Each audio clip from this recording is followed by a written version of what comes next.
கண்டிப்பா முரணாதான் இருக்கு. அவருக்கு உண்மையா இருக்காரு, இவருக்கு உண்மையா இருக்காரு, இந்த கட்சிக்கு உண்மையா இருக்காரு. ஆனா இந்த ஸ்டேட்மெண்ட் நான் எடப்பாடியோட ஸ்டேட்மெண்ட் தான் ரொம்ப ஸ்ட்ராங்கா பாக்குறேன்.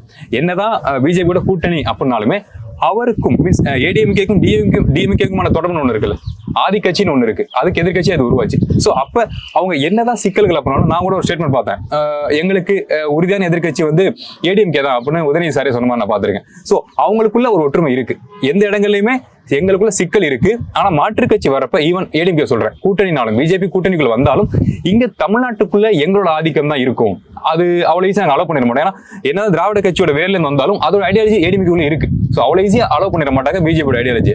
சோ சார் இந்த இடத்துல ரொம்ப ஸ்ட்ராங்கா பேசியிருக்காங்க நான் சொல்றேன். ஏன்னா அந்த விஷயத்தை அவர் ஈஸியா ஓகே பண்ணிருக்கலாம். ஓகே பண்ணியிருந்தா மீன்ஸ் நான் சொல்றது அமித்ஷா சாரோட ஸ்டேட்மெண்ட்ல ஆமான்னு கூட சொல்லியிருக்கலாம். சொல்லினா தமிழ்நாட்டுக்குள்ள இருக்க பிஜேபி சப்போர்ட்டர்ஸ் எடப்பாடியாக்கு இன்னும் கொஞ்சம் அதிக அளவுக்கு சப்போர்ட் பண்ணிருப்பாங்க. ஈவன் அது பினான்சியலா கூட இருக்கலாம். ஆனா அதெல்லாம் கட் பண்ணிட்டு அவர் ஸ்ட்ராங்கா நிக்கிறாரு அப்படின்னா அவர் தமிழ்நாட்டு கட்சி, இது தமிழ்நாட்டை சார்ந்த கட்சி, தேவைக்கான கூட்டணியை தவிர உங்களை நாங்க டாமினேட் பண்ண விட மாட்டோங்கிற மூலம் தான் எடப்பாடி சார் இருப்பார் நான் நம்புறேன்.